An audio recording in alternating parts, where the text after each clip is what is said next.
ప్రపంచ జనాభాలో దాదాపు పావువంతు మందికి ఇది హ్యాపీ న్యూ ఇయర్ చెప్పే రోజు. అవును, ఈరోజే చైనీస్ న్యూ ఇయర్ ప్రారంభమైంది.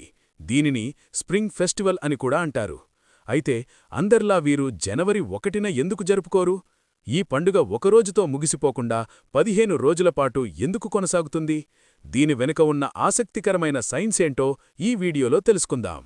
సాధారణంగా మనం వాడేది గ్రెగోరియన్ క్యాలెండర్. ఇది సూర్యుడి ఆధారంగా పనిచేస్తుంది. కాని చైనీయులు వేల ఏళ్లుగా లూనిసోలార్ క్యాలెండర్ను అనుసరిస్తున్నారు. అంటే వీరి క్యాలెండర్ చంద్రుడి దశలను, భూమి సూర్యుని చుట్టూ తిరిగే కాలాన్ని రెండింటినీ బ్యాలెన్స్ చేస్తుంది. చంద్రుడి నెలలు సూర్యుడి నెలల కంటే తక్కువగా ఉంటాయి కాబట్టి ప్రతి ఏటా ఈ పండుగ తేదీ మారుతూ ఉంటుంది.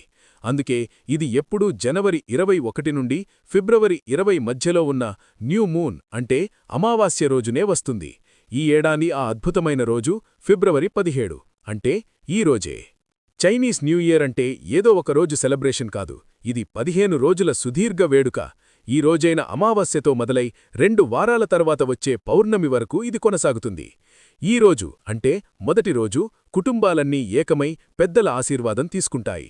ముందు రోజు రాత్రి భారీ విందులు ఏర్పాటు చేస్తారు.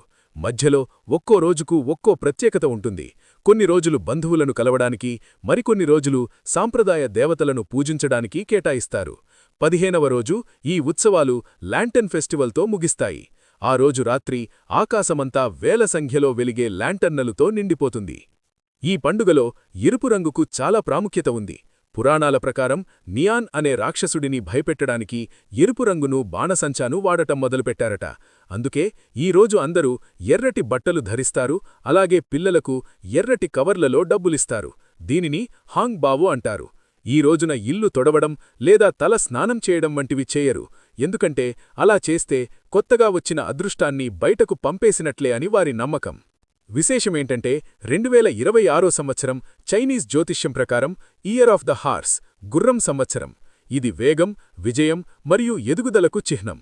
మీకు మరియు మీ కుటుంబ సభ్యులకు ఈ చైనీస్ కొత్త సంవత్సరం మంచి జరగాలని కోరుకుంటూ ఈ వీడియో నచ్చితే సబ్స్క్రైబ్ చేసుకోండి. Happy spring festival!